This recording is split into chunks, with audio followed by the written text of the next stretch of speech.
surat utawa layang saka negara Ngastina ingkang ditapak astani dening Begawan Bisma supaya Kumbayana mulang-muluk marang para Satakura lan Pandhawa nanging lakune nalika sumana kemambeng Bengawan ingkang nedeng bena.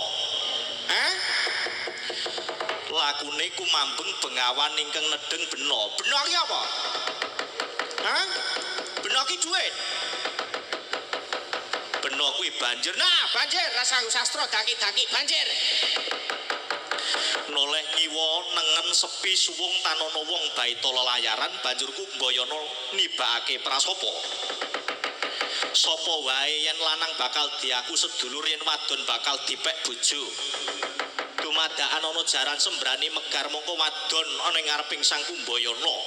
Tanggap Kumbayana banjur ngengklak gigiring turangga geblas nggayuh ngantariksa.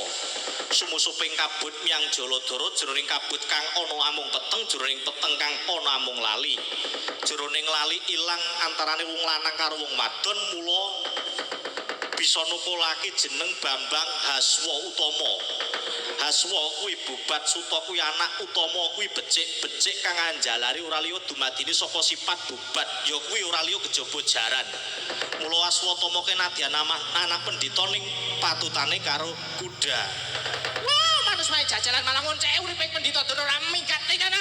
Sik Kakang Dana sik. Tak genake janjane iki mau ki bener apa ora wis, Prak? Sampeyan patih mencla-mencle. Wong mau sampeyan gelem ngewangi kali kula saniku malah nek kancane kewirangan senenge pol. Durna apa? Gandeng kabeh perbatange iki mau wis tak batang mulo cangkrim aku njaluk tulung karo kowe apa? Ora, aku njaluk tulung karo kowe yen kowe pendhita wegik ngonekake aku mung sang geleme cipta rasa kunta wedaring rasa jaya gineng sejodo kuwi tegese apa? Cipta rasa kunta wedaring rasa jaya gineng sejodo kuwi tegese apa? Kuwi ya aneh kuwi aku ora iso.